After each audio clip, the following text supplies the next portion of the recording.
Hari ini yang kemudian paling getol mengaku ahli sunnah adalah dari kalangan Wahabi itu, ya. Mereka paling anti terhadap mazhab Asy'ari. Itu mereka sangat anti, tapi anehnya kitab-kitab hadis yang mereka pelajari itu dari ulama Asy'ari semua. Riyadhus Shalihin. Imam Nawawi itu Asy'ari. Silahkan dibaca di kitab Syarah Muslim bagaimana Imam Nawawi itu mentakwil sifat-sifat yang ada khabariyah, ya, sifat-sifat khabariyah yang ada kesamaan dengan makhluk oleh Imam Nawawi ditakwil semua. Kemudian kitabnya Imam Ibnu Hajar, itu juga madhabnya Imam Asy'ari. Al-Asqalani, wa kadza Al-Haytami, juga semua intinya mereka itu benar-benar kelompok baru mengklaim ahli hadis. Nah, klaim ahli hadis yang dipakai itu kitab kita. Kitab hadis kita itu, kitab hadis-hadis pesantren itu. Kemudian hampir semua milik kita yang kemudian mereka ambil. Lalu bagaimana cara kita menjawab terhadap mereka? Jadi begini, kalau dalam kata ahlun, kita sudah tidak mempermasalahkan ya. Ahlun itu maknanya adalah ada tiga, ada ahlun pengikut, ada ahlun keluarga, ada ahlun penduduk.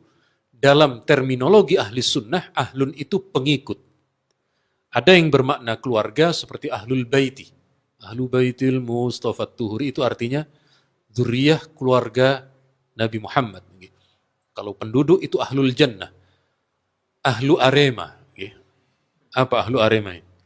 Jadi alhamdulillah dulu saya memang lahir di Malang, besar di Malang, menikah dengan orang Surabaya. Setelah terjadi pernikahan antara Arema dengan Bonek, sekarang agak aman. Sekarang ada agak aman, yang agak berat niku Arema, Bonek sama Lamongan. Tapi insya Allah sering banyak orang besanan, niku nanti juga aman niku. Jadi besanan itu salah satu kunci mengurangi tensi panas. Kemudian apa yang dimaksud as-sunnah? Inilah yang membedakan kita dengan kelompok Wahabi. As-sunnah itu maknanya luas. Kalau as-sunnah itu dimaknai sebagai hukum syariat, itu namanya as-sunnah di bidang ilmu usul fiqh. Kalau as-sunnah itu dimaknai perbuatan Rasulullah, sabda Rasulullah, takrir Rasulullah, itu namanya adalah sunnah di bidang hadis. Kalau sunnah itu hukumnya kebalikan atau di bawahnya wajib, itu di dalam ilmu fikih.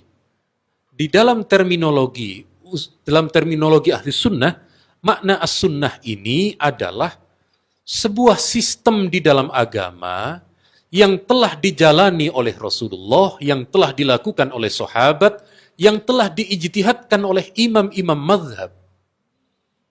Jadi kalau as-sunnah di dalam ahlus sunnah diartikan perbuatan Rasulullah, itu namanya di bidang ilmu hadis. Karena mereka memang sudut pandangnya sempit. Sementara bagi kita ada likulli maqamin maqal. Bagi disiplin ilmu ada definisi tersendiri. Sehingga ketika kita melakukan sholat Jum'ah dengan azan 2 kali, itu tidak bid'ah. Karena azan 2 kali itu ditetapkan oleh Sayyidina Utsman. Kalau kemudian kita melakukan sholat Jum'ah dengan ada Bilal, ansitu wasma'u ati'u dan seterusnya itu juga ahli sunnah karena sudah ditetapkan dalam mazhab Syafi'i. Jadi di dalam mazhab Syafi'i, kalau panjenengan pernah ketemu dengan mereka lalu Bilal dianggap bid'ah, panjenengan lawan itu tidak bid'ah itu. Mana dalilnya? Dalilnya di sini.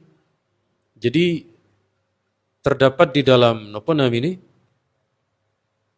ada yang namanya istimbat atau menggali hukum itu. Ini dalil hadisnya. Dalil hadisnya, Nabi ketika haji wada menyuruh sahabat Jarir agar sahabat yang lain mendengarkan khutbahnya Rasulullah. Maka sahabat Jabir menenangkan para sahabat. Lalu kemudian kata Imam Ibnu Hajar, berdasarkan hadis ini dianjurkan bagi khatib untuk memiliki muraq